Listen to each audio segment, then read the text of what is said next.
د کونړ یو شمېر اوسیدونکي د مناګي برېښنا بند د بیا فعالېدو غوښتنه کوي.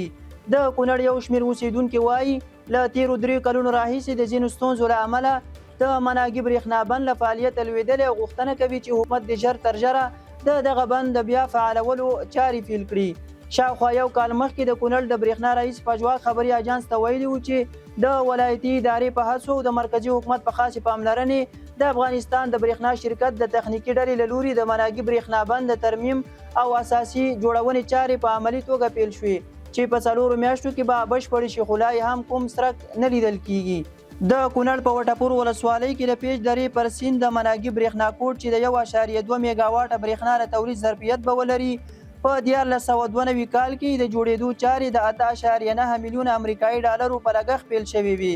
دغه بند یو ځل د تیر حکومت په وروستیو کې فعال شوی وو، خو دا چې چارې یې نه وي بشپړې شوي له تیرو 3 کلونو راهیسې له فعالیته لوېدلی دی.